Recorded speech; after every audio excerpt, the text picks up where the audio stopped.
Chapter 8 Body Movement.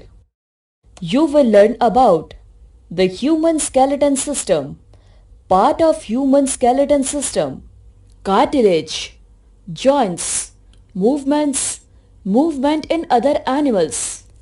Introduction.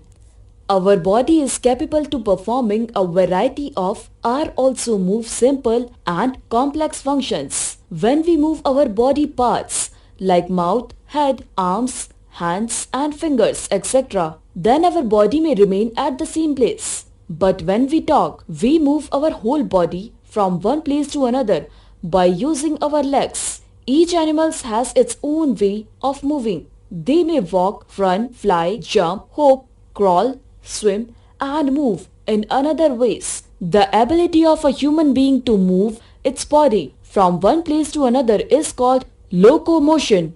The locomotion is determined by our bones and how they are joined to each other. Let us discuss about them in detail. The human skeleton system. The hard structure inside our body are the bones. The bones inside our body make a framework called skeleton. The skeleton is made up of bones of many different shapes and sizes. The human skeleton or skeletal system is made up of 206 bones. The skeleton is inside the body. It is also called endoskeleton. Before we learn about bones and joints, let us take a look at the functions of the skeleton system.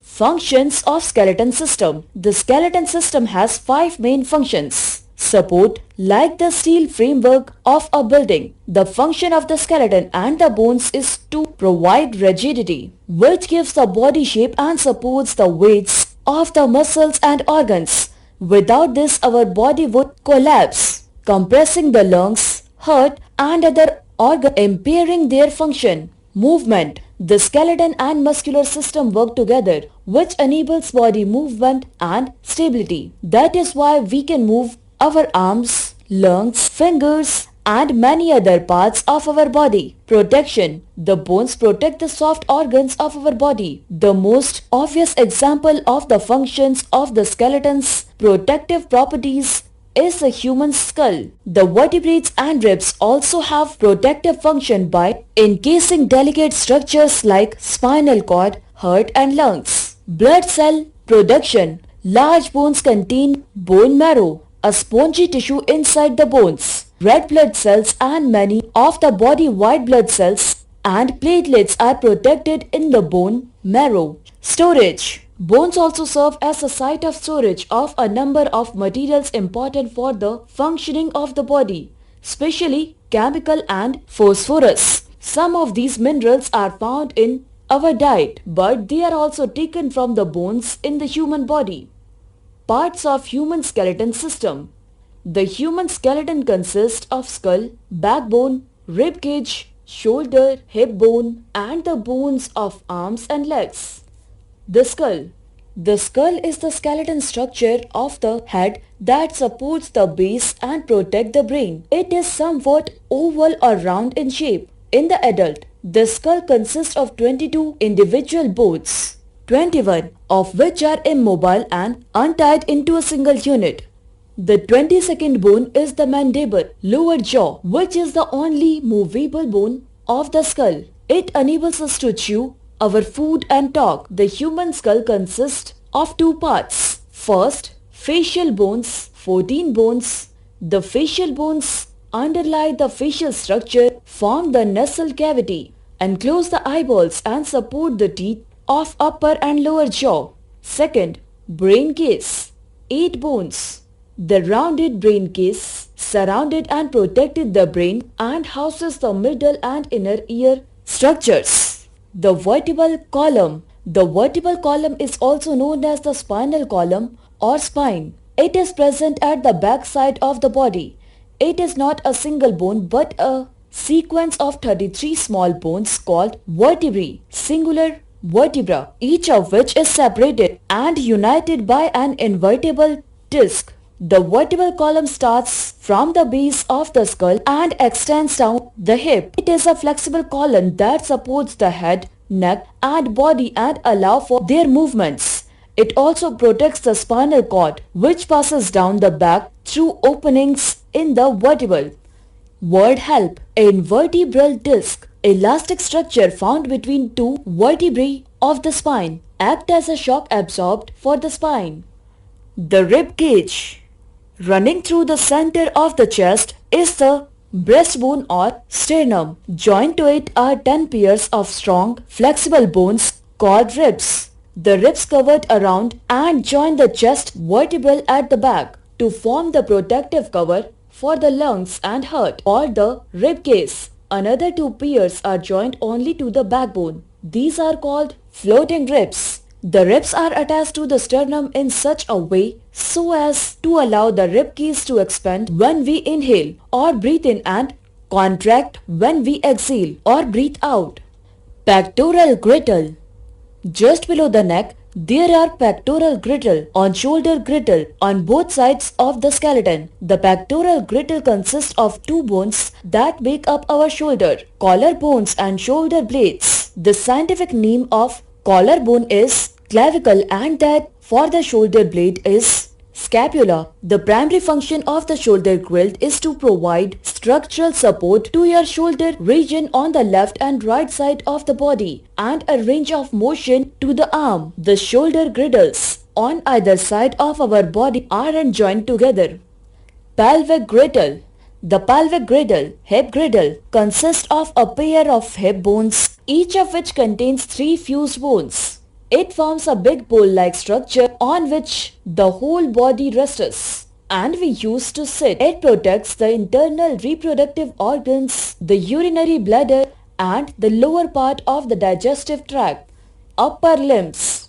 The upper limbs of the human body from shoulder to hand is called an arm. There are two arms in human body. The two arms are attached to the shoulder. Each arm consists of three parts: upper arm, lower arm and hand. The upper arm is from shoulder to elbow. The upper arm consists of a single bone called humerus. The lower arm is from elbow to wrist. It is made up of two bones, namely radius and ulna. The hand consists of various small bones which form wrist, palm and fingers.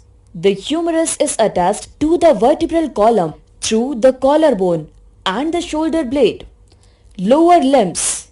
There are two legs in the human which are attached to the hip bone of the skeleton. Each leg consists of three parts: upper leg, lower leg and foot. The upper leg is from hip to knee called femur or thigh bone. It is the longest bone in our body. The lower leg is from knee to ankle and consists of two bones, namely tibia and fibula. There is also a kneecap called patella present in front of knee. The foot consists of various types of small bones which form ankle, middle part of foot and cartilage.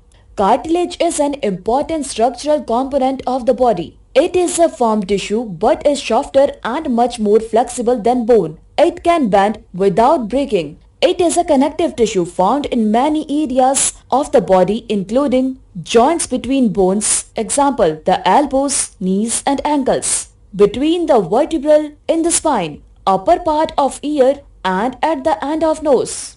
The layer of cartilage allow the ends of the bones to move over each other smoothly without friction. This prevents damage to the ends of bones due to wear and tear caused by rubbing over each other. Tissue, a group of similar cells which act together to perform a specific function. Joints. We can bend or move our body parts only at those places where two or more bones join together. Such places are called joints. The bones are held together at freely movable joints like elbow, knee, hips, etc. by strong connective tissue called ligaments. Ligaments prevent the bone from falling apart during movement. Let us study about different types of joints. Immovable joints. In some joints, the bones are held so tightly together that they cannot move at all. Such joints are called immovable joints. Their main function is to provide strength and support to the body and to protect delicate organs. Examples include bones in the skull, joint between hip bone and backbone, etc. Slightly movable joints. In this type of joint, there is slight movement in bones. Examples include joints between adjacent vertebrae, etc.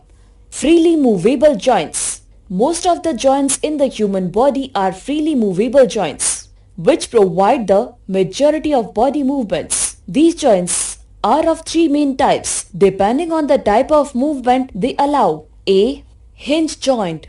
A hinge joint allows the movement of bones in one direction only. Example, up and down or forward and backward. Its movement is not more than 180 degree. In our body, hinge joints occurs at elbow, knee, finger, jaw, etc. B. Ball and socket joint. In the ball and socket joint, one end of the ball has a round shape like a ball which fits into a hollow part. Socket movement in all directions. Example, forward and backward, side to side, and even rotated. In our body, ball and socket joints occur at the shoulder and hips in our body. C. Pivot joint. In this joint, one bone rotates on the other around an X. It allows movement in all directions, example up to down, left and right, and also rotated. A pivot joint exists between our skull and the top vertebra of backbone.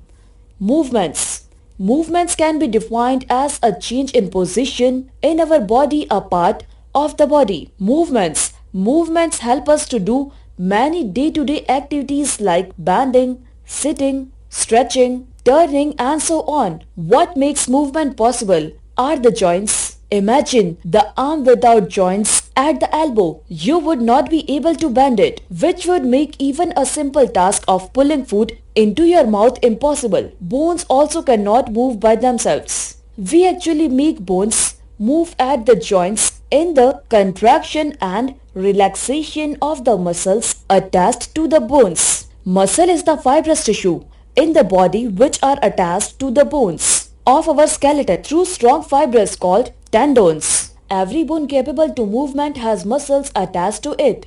When a muscle attached to a bone contracts, it pulls the bone and make it move, but it cannot push it back. So another muscle is required to pull it back on opposite direction. Therefore, to move the bone in one direction, at least two sets of muscles are required.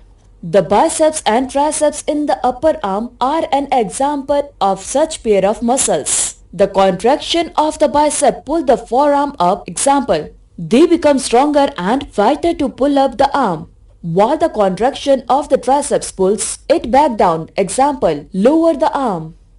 Locomotion in other animals. Human beings walk by contraction and relaxing muscles in their legs in a coordinated manner. The earth is full of different kind of animals. Different animals show different type of locomotion. When movement results in change of position of the whole organism, it is called locomotion. Locomotion of few animals is discussed below.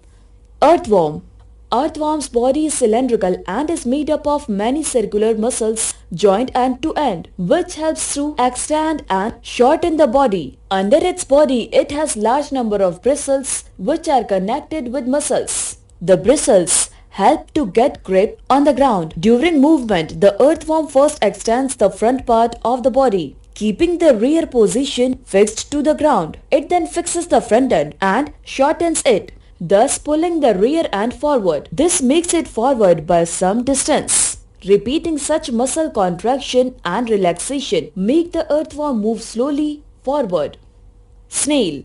Snail is a very slow moving animal with a shell on its back. The snail has a muscular foot under its body which helps in locomotion. The muscular foot is made up of strong muscles. It protects a series of wave-like movements that push the snail's body forward. The shell of the snail does not help in locomotion. It has to be dragged along. Cockroach. A cockroach has three pairs of jointed legs which help it to walk, run and climb. It also has two pairs of wings for flying short distance. Fish. Fish is adapted to move in water by waving a streamline shaped being thin in the front, thick in the middle and again thin at the back. This reduces the water resistance and enables the fish to glide along in the water. A fish swims in water by moving its tail from side to side.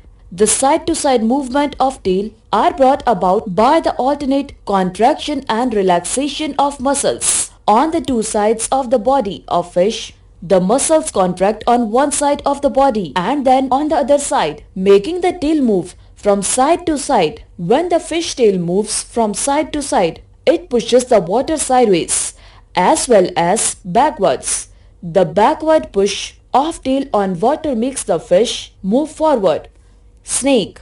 The body of snake is cylindrical and long. Snake has long and flexible backbone which makes the body bend easily to form loops or curves. Each loop pushes against the ground to give a forward push to the body. The resultant push of all the loops of snake's body make the snake move backward very fast. Birds. Birds walk on the ground and also fly in air. Some birds also swim in water. Birds walk, run and hoop on the ground by using their hind limbs. Birds fly with their wings which are modified for limbs. The bones of the birds are hollow and extremely light and streamlined body make it easier for birds to fly. The birds move their wings up and down quickly by repeated contraction and relaxation of powerful flight muscles. Key terms: bone marrow, soft, sponge-like tissue in the center of most bones which produces red blood cells, white blood cells and platelets. Cartilage, strong flexible connective tissue found in various parts of the body. Tendons, a tough tissue which attach muscles to bones. Ligaments, the strong tissue that connects two bones to form a joint. Exoskeleton, a skeleton that is present outside the body. Endoskeleton, the skeleton that is present inside the body. Movement, a change in position of only a part of the body. Locomotion, a change in position of the whole organism. Quick recap. The skeleton system gives support and protection, help in the movement. The human skeleton comprises the skull, the backbone, ribs, pectoral and pelvic girdles and the bones of the hands and legs. The bone joints are of various kinds depending on the nature of joints and direction of movement that allow. The bones are moved by alternate conditions and relaxation to move set of muscles. An earthworm moved by alternate conditions and relaxation of its body muscles. Tiny bristles on the underside of the body help in gripping the ground. Snails move with the help of a muscular foot. A cockroach has 3 pairs of legs and 2 pairs of wings which help it to walk and fly. The fish swims by moving its tail from side to side. A snake moves by forming loop, each loop pushing against the ground. Streamlined body shape, wings, hollow and light bone work together to help the birds fly. Chapter 9. Living